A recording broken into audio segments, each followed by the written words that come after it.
It's Thursday, it's 12:15 and we're live in Westminster.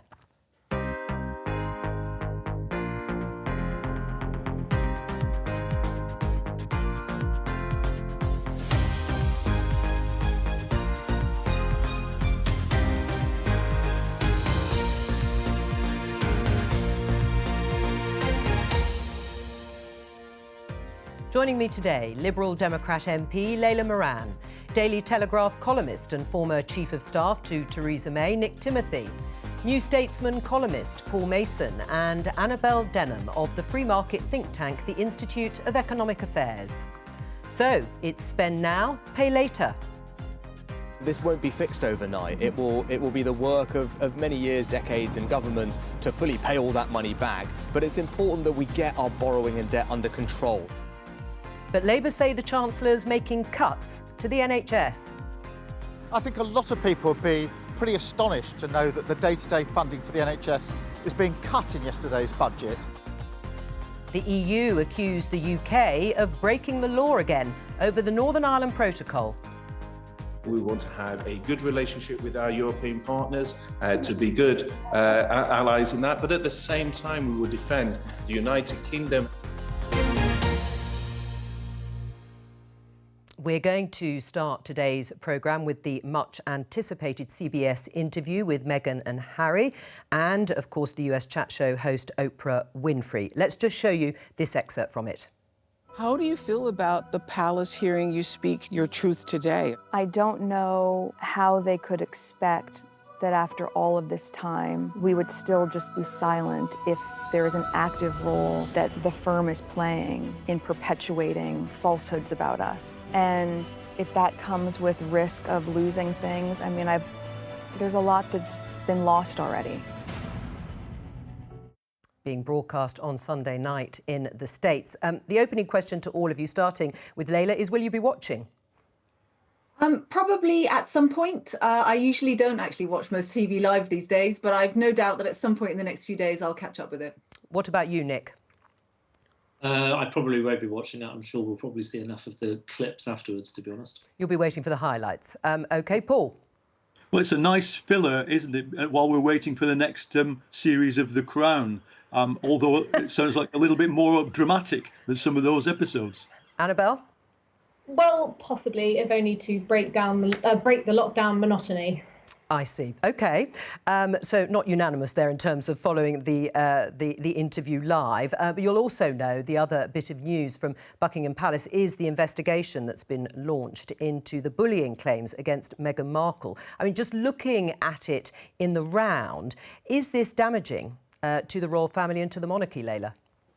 Of course. I mean, any kind of sort of public spat like this is going to be damaging. And, you know, having been an avid watcher of The Crown, we've seen in the past how damaging this can be for a long period of time.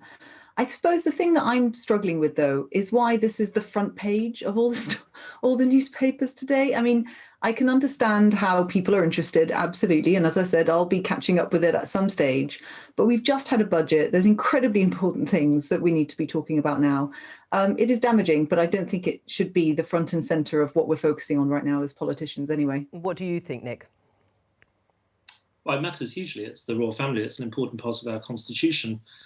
I mean, it's a real shame, isn't it? There was so much goodwill when they first were engaged and got married. But I just think their behaviour isn't really consistent with royal service. You can't live that kind of Hollywood lifestyle and then complain constantly about how tough your own life is and lecture and condescend to everyone. I mean, on this story in particular, I think anybody who had connections with anybody inside the royal household knew that there were stories about Meghan mistreating her staff. So I think it coming out now isn't all that altogether surprising.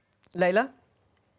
Well, I mean, first of all, on the bullying point, I think it's really important that all, you know, claims of bullying are taken very seriously.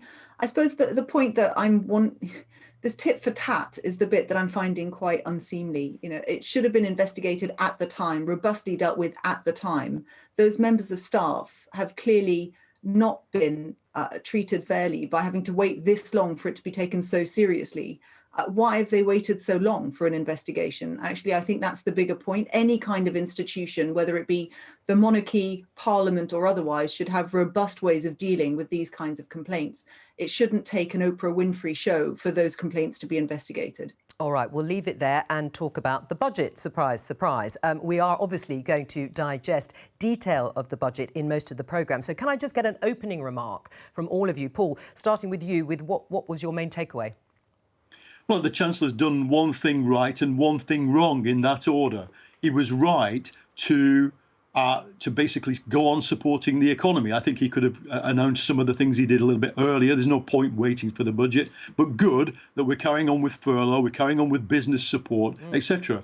But the thing that he didn't need to do was to begin austerity. And the Resolution Foundation analysis this morning points out that the austerity actually begins in the last quarter of this year as some of the spending cuts, actually departmental spending cuts, kick in. There are no fiscal rules. He said himself it's not the time for fiscal rules. So to say arbitrarily we can't have debt going above 97% of GDP is to be wrong.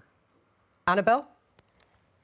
Well, I think on balance, the budget was OK. There were some good bits and there were some bad. The good bits were keeping the economy going until we come out of the pandemic, extending the cut to business rates, for instance, even the extension of furlough, though I'd argue it's going on for too long. What I'm worried about is that he hasn't really mapped out a plan for how we're going to supercharge growth when we come out of the pandemic. Is this wartime spending that we're seeing, or is this actually longer term spending? And that's what worries me.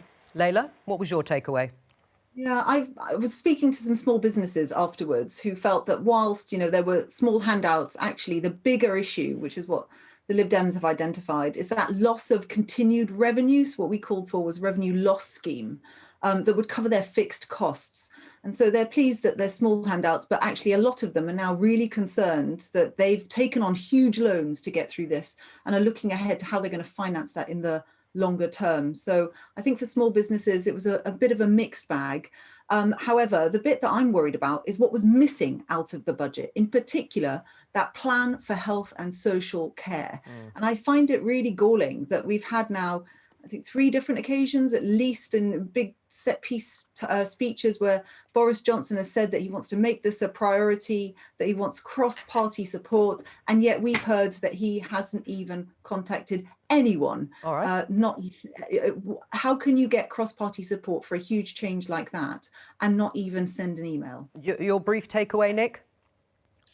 Well, I don't think a budget is necessarily the time to launch an entire package of social care reform. That's for the Health Secretary. I thought it was a pretty good budget, keep support going. Tax rises probably are inevitable in the medium term, but I do agree that I think we probably need to see more on a growth strategy and more detail on those levelling up plans. All right, Nick, I'm going to stick with you on the issue of freezing thresholds, income tax thresholds. So they didn't raise tax rates, the government, in the budget yesterday, but it does mean that many people who get a wage rise, even if it's just in line with inflation, will end up paying more in income tax because they're drawn into a higher tax bracket. What do you and other Conservatives think about that? Will you be happy about it?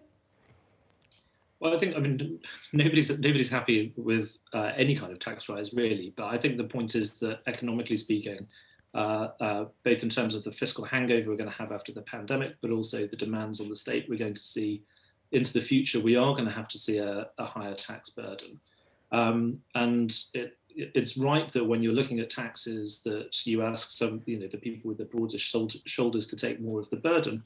But in the end, you can't just ask somebody else to pay the taxes. We're all going to have to take part in this process, and this is obviously the calculation that is made when looking at the thresholds. It's consistent with the manifesto promise not to increase the rates, but it is important that our tax base remains broad and sustainable into the future, and it's an understandable decision that is taken, I think. Right, well, you talked about the overall tax burden. I'm just going to show our viewers this graph, which is tax as a percentage of GDP, and you're absolutely right, it is at 35% by sort of 2025-26, and it hasn't been as high as that, or it won't be as high as that, since 1968. What was your response, Annabel, to those figures, and also the fact that it is a stealth tax, isn't it, freezing the income tax thresholds? Yes, exactly. It's a stealth rise that we're seeing. It's going to see over 1 million people start to pay income tax over the course of the next 5 years. And what that means is it's less money in people's back pockets. It's less money for people to go out and spend money and help drive our economic recovery. It's not what we wanted to see. Although what it does represent is some acknowledgement of the state of the public finances, of the fact that we cannot continue to keep spending like this into the future. The national debt is absolutely colossal. So there was something to be greeted and welcomed there, in that the Chancellor seems to accept that we have to start reining in the public finances. We've got to take this debt very, very seriously. In terms of tax burden, I mean, I really think that we are close to our taxable limit. How much more the government is going to be able to squeeze out of the private sector, I think it's going to be very, very limited. We've got to start looking at other ways of reducing spending so that we can start to pay off some of the national debt and balance the books, look to balance the books, something that we've not been able to do since 2001. Paul? Well, this is dinosaur economics, isn't it? There's no reason to impose an arbitrary cap on the amount of debt this country holds. The Bank of England's buying most of the debt that we issue. Now, there are risks attached to that, but I don't think we're anywhere near pushing at the limits of being able to exploit those risks. We need to go on investing in this country. And I'll tell you what, that 35%, it'll go higher. The reason why the debt is now standing at close to 100% of GDP, or will in the next 2 years, is because capitalism keeps failing. And the Bank of England and the government need to keep on bailing out the economy. Now, COVID was an accident, but the 2008 crisis wasn't an accident, and neither was the 10 years of austerity, which hiked the debt that Cameron and Osborne inflicted on us. Right. So I think a clear division is opening up in politics. I think we should be borrowing to invest in the future and not worrying about balancing the books. Right, Nick? Well, I think the Chancellor would agree that it's okay to borrow to invest in particular ways, but I think what he's concerned about is making sure that apart from those economically important investments, that current spending does not lead to significant deficits. And that's the thing that he's going to try to get under control. Right. Wouldn't it be more honest from the Chancellor, though, just have put the tax rates up, Nick? Well, I reject the idea that it was a stealth tax. I think he was... Well, it was. Very clear. Well, no, but he was very clear in his statement that he said that that he was going to increase the tax take in the way that he then set out. He wasn't hiding it. He's been telling the newspapers for months now that he's planning to increase taxes, and then he was very clear about it when he made his statement to Parliament. Right, Layla? Well, it wasn't very progressive, and that's the bit that I'm most concerned about.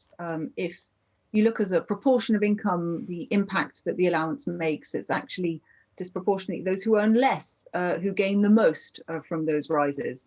And Lib Dems would have preferred to have seen a windfall tax on corporations that have done disproportionately well during the pandemic. I think most people would accept that that would have been a very fair thing to do, or actually to look at the capital gains allowance,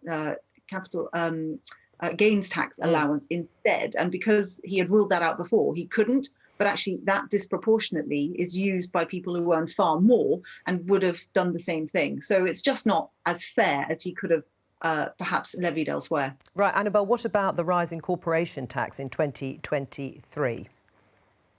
Well, I mean, this is the opposite of what we really want to be seeing. We want to ease the burden on businesses. We want to lower taxes on companies, because what we need to explain, and I do think that there's a misconception held by a vast majority of people, that corporations pay tax, that there are these enormous, amorphous billionaire organisations that we can slap tax hikes on. But of course, people pay taxes. If you increase corporation tax, then that's going to be handed on to workers in the form of lower wages, to shareholders in the form of lower dividends, and to consumers in the form of higher prices.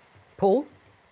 Well, as a trade unionist, I can tell you that the workers will be resisting those taxes being handed on to them in the form of lower wages. I don't expect any wages to be lowered, because we're already a low-wage economy bumping along the bottom as it is. The point here is that Of course, there are limits to the amount of tax you can take out of an economy. That's why borrowing is important. Look at Joe Biden. Joe Biden is going to raise tax. But what he's also doing is a $2 trillion fiscal stimulus that will power the US economy out of their recession and their COVID crisis in a way that will be a challenge to us as a country that trades with them. We either get in the business of recovery and reshaping and rebalancing this economy so that towns like Leigh and Wigan, where I come from, don't need a towns fund and can have some industry and some growth back that they generate themselves. And you only do that with investment. So this is why we've got to leave behind the dinosaur economics of the IEA and Milton Friedman and the rest of it, Thatcherism. Leave it behind. I'm actually really glad that he's raised, albeit at a delay, corporation tax, because the state saved the private sector. In case you didn't notice this year, it saved business, many businesses, and so they should be paying an equitable tax rate, the same as we do as individual payers of income tax. Well, let's put that to Annabel. Well, I'd just say that it goes against economic orthodoxy, the notion that you would spend hundreds of billions of pounds supporting businesses only to hand them the bill the moment they come out of hibernation. That would just cripple them. It would throttle our economic recovery. And to the point about borrowing, I think at the moment we have low gilts, low interest rates, low inflation. But that's not guaranteed. How long that will go on for, we do not know. And I think the Chancellor talking about it yesterday signals that he is a little concerned about it. We've had the chief economist at the Bank of England talking about inflation and interest rates in recent days. So the Chancellor's absolutely right to be looking to reining in public spending. The last thing that we want is to be looking to spend more. Paul? Well, the Bank of England's own research shows that gilt yields, which is what we're talking about, have been falling since the days of Shakespeare. And my prediction is that overall, long term, they will go on falling. We are in a secular decline. We're in secular stagnation. So I would share the Chancellor's worry and the bank's worry about inflation, because a lot of British debt is denominated in RPI-linked bonds. So if inflation goes up, the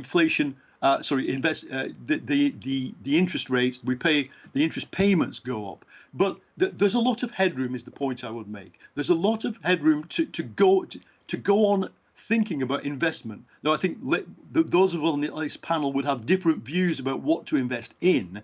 But what was missing from Sunak's statement was any idea of what kind of economy we're aiming for at the middle and the end of this decade. All right, and we're going to talk about that a little bit in terms of the contrast between the Conservatives and Labour and what might exist in the future. But I just want to, Nick, I'm going to read this tweet, which was sent out by Conservative Central Office in 2015 in response to Labour's corporation tax policy, saying it could cost almost 100,000 jobs. Retweet to let everyone know Red Ed plans first hike in corporation tax for 40 years. They were tweeting about the story in the Daily Mail at the time. And there we have a Conservative government doing exactly that.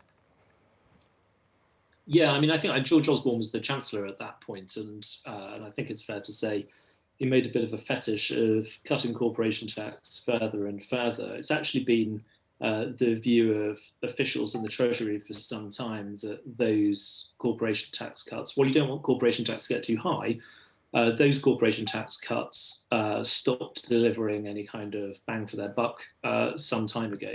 And I think Rishi has obviously accepted that argument, and he's looked instead at reducing business taxes and creating incentives for businesses to invest instead, which is why he's emphasised this super deduction policy, which will hopefully lead to greater investment in technology and machinery, which is one of the problems our economy has had for some time. All right, so you broadly agree with Paul Mason, though, on the issue of corporation tax rises, and Layla will probably support that too, I presume. By and large, yes.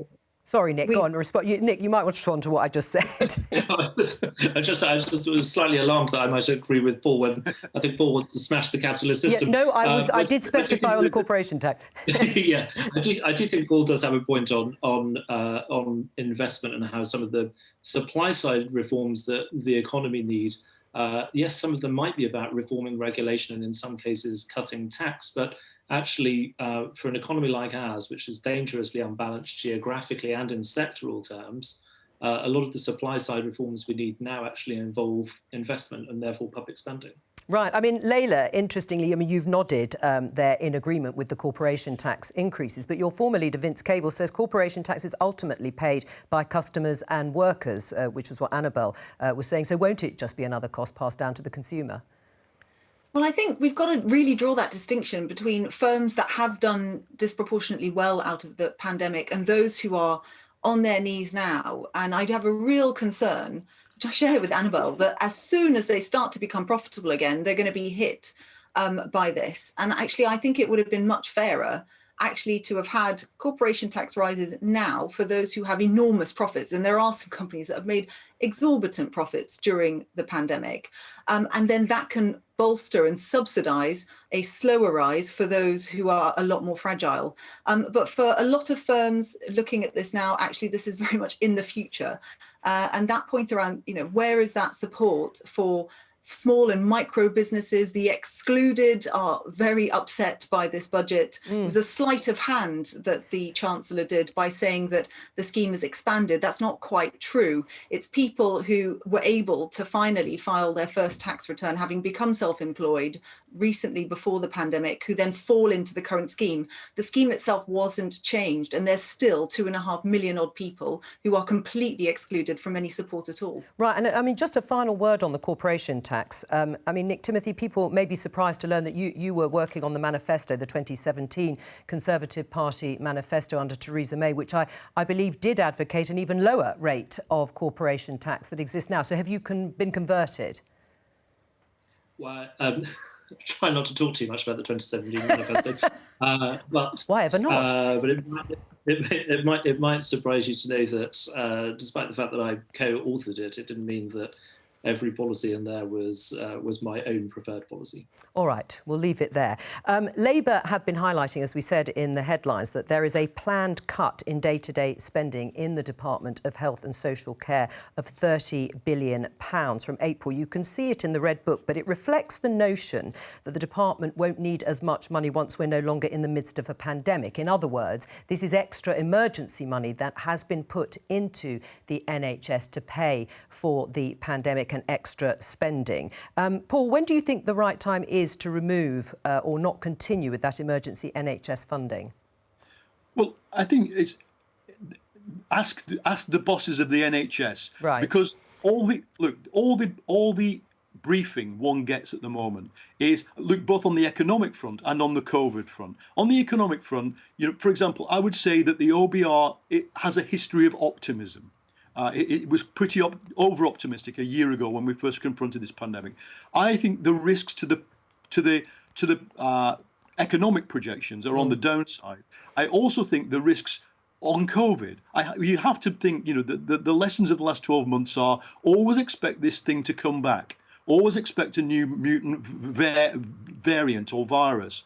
Always, there are other zoonotic viruses out there, 1.5 million other viruses. So I think that of course, the point about the NHS is to get it off emergency kind of modus operandi and into a more resilient state long term. And for that, we come back to the theme, I hope, of this discussion, which is investment. The NHS needs a greater long-term investment. It needs more people. It's short of people.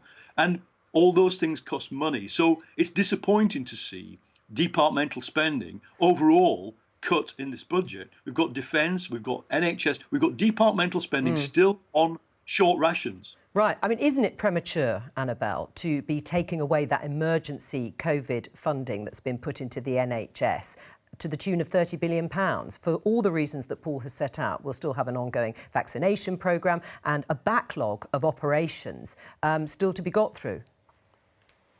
Well, yes, I mean, certainly the NHS is not in a good state at the moment, and the government had little choice but to pour more money into it over the course of the coronavirus pandemic. But at which some we're still point, in it's at the got moment. to turn off those. at some point it does need to turn off those spending taps. I mean, a problem that we have had pre-COVID is that government's solution to any problem in the NHS is just to throw more money at it. What we actually need is to look towards root and branch reform of the NHS. What's working, what isn't, how can we improve the service, how can we remove the bureaucracy, and what can we learn from international best practice, especially after the coronavirus pandemic? Which healthcare systems have performed better and why? And I hope that COVID will finally enable us to stop looking at healthcare as a binary choice between what we have here in the UK and what we have in the US, and instead look to other nations, perhaps those with social insurance systems, and learn lessons from them. Right. I mean, Layla Moran mentioned earlier that there were things missing from this budget. One of them, Nick Timothy, will be the lack of a social care plan. We're still really waiting for that detail. I know that you said that the budget isn't the time. When is the time? Well, I mean, we're beyond time. We need a plan for health and social care, and we need a social care that a social care system that interacts with the NHS better, and protects people into the long run. I also want to pick up this point about the NHS and reform. The NHS does need reform. It probably doesn't need reform in the direction that we've had for the last 20 years, where we've tried to create markets or quasi-markets within a national system. We probably need to reverse some of the internal market measures that have been taken in recent years, and that will help with efficiency within the system. But even if you increase the efficiency of the system, the NHS is going to need more spending over time. That is partly because it's going to have to deal with the effects of the pandemic and the new delays and waiting lists that are in the system. But it also reflects our ageing population, where we're going to have many more cases and many more people with long-term conditions that will need care. So there is no getting away from the fact that the NHS, regardless of changes we make to it to make it run better, it's going to need more money in the future. Layla? Certainly, I think this is not the time to be pulling out the rug from under the NHS. We know that there are latent issues that are coming to the fore, postponed operations, etc. But also, the all-party group on coronavirus that I chair has done a lot of work on long COVID, a new condition that has arisen where people can have symptoms of long COVID caused by coronavirus a year later or a year or even later, and we don't know what effect that's going to have on wider society. But the other thing that I think is really important to highlight is this pandemic has shown the importance of public health as opposed to acute treatment in the NHS. And Matt Hancock has suggested a root and branch reform of Public Health England. I'm not sure that is the way to go, but a better focus on mental health, well-being, preventative, holistic approaches to getting people away from that acute end of the NHS, the very expensive end of the NHS. I hope that is one of the legacies of what we see, and maybe the reorganisation, when it comes, who knows, the white paper's been released, we'll focus on that. All right, Paul, did you want to come in briefly, if possible? Go on. I just want to say that, public health costs money. Countries that do healthcare superbly spend above 10% of their GDP on healthcare. We don't. And the biggest reform I'd like to see is just a lot more money into both public health, acute health, mental health, well-being. And I think that we could establish a national consensus on that. There doesn't seem to be a huge objection to it. So if we're ditching our opposition to high business taxes and we're ditching our opposition to markets in the NHS, let's have a national consensus about spending enough on our health. All right, we're going to move on to another aspect of the budget, but continuing with this conversation, the Chancellor's announcement of a £1 billion Towns Fund towards 45 areas of England. Political correspondent Chris Mason is here. Tell us about it, and why has the Chancellor been accused of pork barrel politics? Yeah, afternoon to you, Joe. So this is all about this amorphous term that gets sprinkled around as if it's sort of political seasoning from politicians at the moment, levelling up. The joy with this particular phrase is that no one quite knows what it means. There's a couple of things going on here when you look at the detail published yesterday around the budget. So firstly, as you say, this whole business of the Towns Fund and this detail in the Red Book, the budget Red Book yesterday, of the allocation of around £1 billion to 45 different towns. There's already been an argument going back a while about the extent to which that was money shovelled disproportionately in the direction of Conservative seats. The argument that is made on the government side is that if you do very well in a general election, then you will hold a disproportionate number of seats, and therefore perhaps there's no surprise. If you are Keir Starmer, he has done a clip in the last half hour describing it, as you say, as pork barrel politics. In addition to that, there's another thing in the budget yesterday, the Levelling Up Fund prospectus, which I've spent the morning reading, 29-page document, that categorises every area of England, Scotland and Wales into 3 priorities for levelling up funding, which is separate from the town's money. And that's why you've got this row about Richmondshire in North Yorkshire, just happens to be the constituency of the Chancellor, in priority 1, Barnsley and Sheffield in South Yorkshire in priority 2. Dan Jarvis, Labour MP and Mayor of the Sheffield City region, writing this lunchtime to the Chancellor saying, how did you come up with the criteria for the levelling up priority list? Because that is separate from the town's criteria. Right, and funnily enough, that was posed broadly as a question to Boris Johnson, who is in one of the designated areas. Here he is. I think if you look at the map, one of the functions of the election clearly is that there are a lot of Conservative represented towns. I think it's just a basic electoral fact. But I've asked about this, and I'm told that the criteria are entirely objective, and they look at all sorts of data, poverty, employment, and so on. We want to unite and level up across the whole country, and we want to do it in a completely impartial way. Boris Johnson in Teesside. Nick, 40 of the 45 towns in Rishi Sunak's Towns Fund were represented by Tory MPs. Is that just an extraordinary coincidence?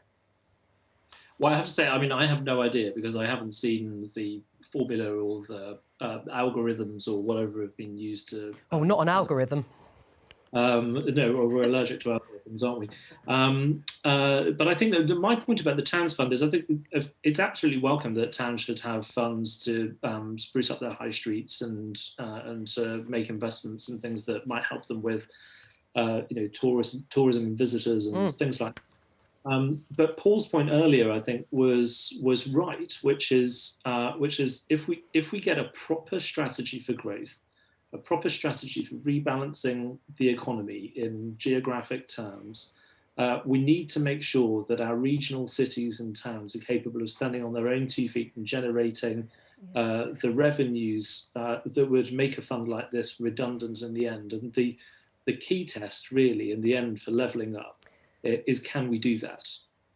And I think we've seen some things that are welcome in this budget, and we've seen some other things that the government has done with levelling up that have been welcome, like the changes to the Treasury spending rulebook and things like that. But I think we do need to see more in terms of a growth strategy for all those places. I mean, Layla, when you look at the list, it is hard to argue that most of these places don't deserve funding boosts. But there are lots of places across the country that do, and that's why the transparency is so important, because otherwise what you have is risking undermining the way that taxpayers' money are spent. We've seen it with this, we've seen it with PPE contracts, the assertion that the Conservative Party and their MPs are using this money to feather their nests, in this case, not their nests, but their electoral prospects. I mean, we know that there will have been wrangling going on behind the scenes. What I want assurance is that it is objective. And if the Prime Minister says it is, well, then show us the figures, show us the way that this was calculated. The thing I'm most interested in is knowing that vulnerable communities, the inequalities that we see within communities, Oxford, West and Abingdon on the face of it is very affluent, but we've got pockets where parts of wards are in the bottom 10% in the country. Actually, there's places across the country that need levelling up. It's not just a north-south thing. It's about making sure that that money is spent well and spent on the people that need it the most. Chris?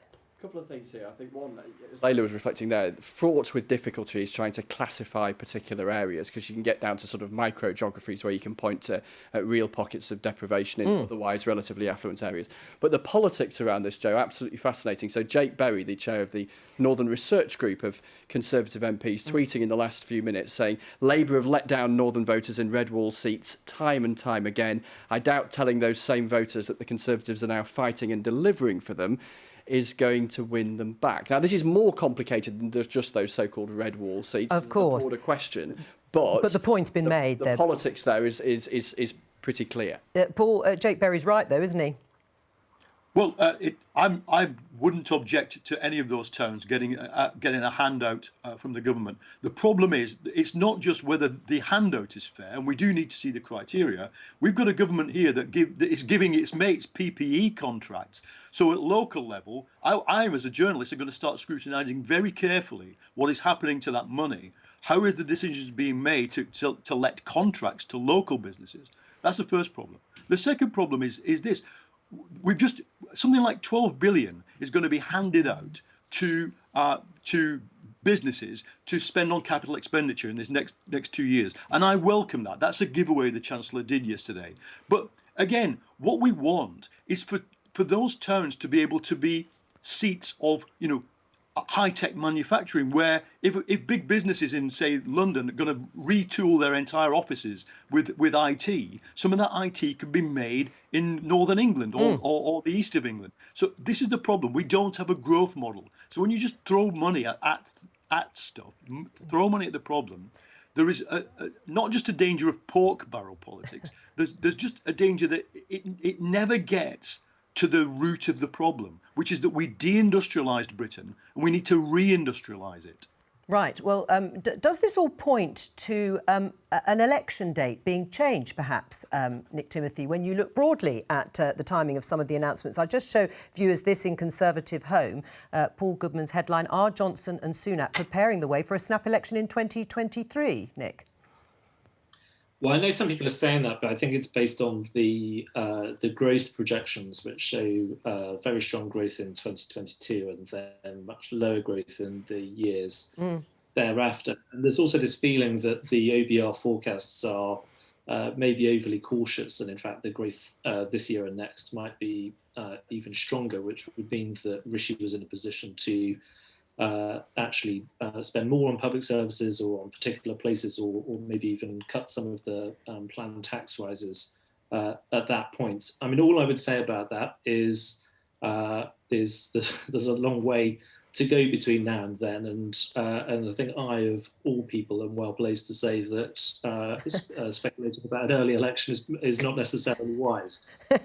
And people will probably know for which reasons. Thank you, Chris. Just a final word before you go on the sort of ramifications of this money being allocated for the government. Well, the row is continuing. So we've just heard, as I say, from Sir Keir Starmer. We've got Dan Jarvis, the Mayor of South Yorkshire, writing to the Chancellor. I've just come off the ongoing lobby call for Westminster journalists, talking to Downing Street and the Treasury, and a huge number of questions there about the exact criteria around this levelling up fund, in addition to the row around the Towns Fund. So, that phrase levelling up still sticks to the agenda and will still be kicking around, I suspect, in this sort of post-budget wash-up. Yes, we'll return to it ourselves, no doubt, next week.